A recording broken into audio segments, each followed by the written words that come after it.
And for the news abroad, here's Maria Latosa reporting live from Perth, Australia. William, here in Australia, Sports Minister Richard Colbeck has shrugged off demands for boycotting the 2022 Beijing Winter Olympics due to concerns about human rights abuses in China, specifically in the Xinjiang region where the Uyghur people live. He gave signals that the government would not push Australian athletes to abandon the event despite rising issues regarding Beijing's treatment to ethnic minorities. In a statement on Wednesday, he said that it is not the government but the Independent Australian Olympic Committee who are responsible for sending teams to Winter and Summer Olympic Games.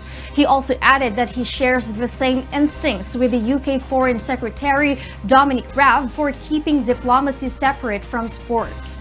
However, the UK Secretary specified that there might be possibilities that these two issues would not be able to be separated in the future.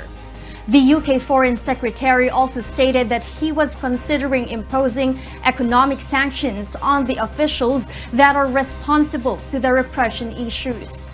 His warning generated a growing alliance of now nearly 40 countries, including Australia, at the UN Human Rights on Tuesday to voice grave concerns about gross human rights violations to the Uyghur people and to be granted an immediate, meaningful and unfettered access to Xinjiang for independent observers.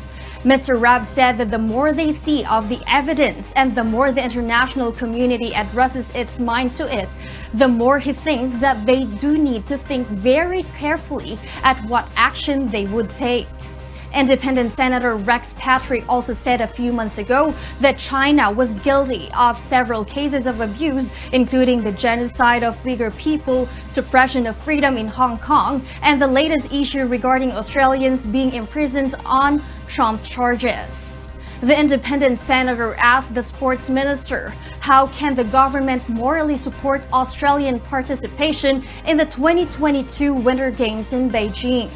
Sports Minister Colbeck said that he remains deeply concerned with the reports of enforced disappearance, mass detention, forced labor, and pervasive surveillance of Uyghurs and other ethnic minorities in Xinjiang.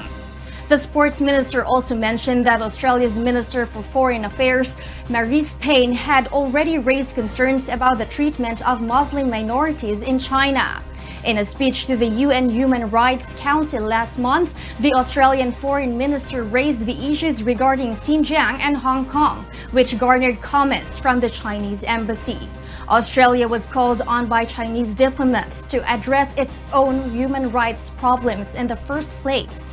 New polling by PEW Research Center published on Wednesday indicated that Australia's negative views of China had escalated sharply over the past year, which is reflected by deteriorating Sino-Australian ties.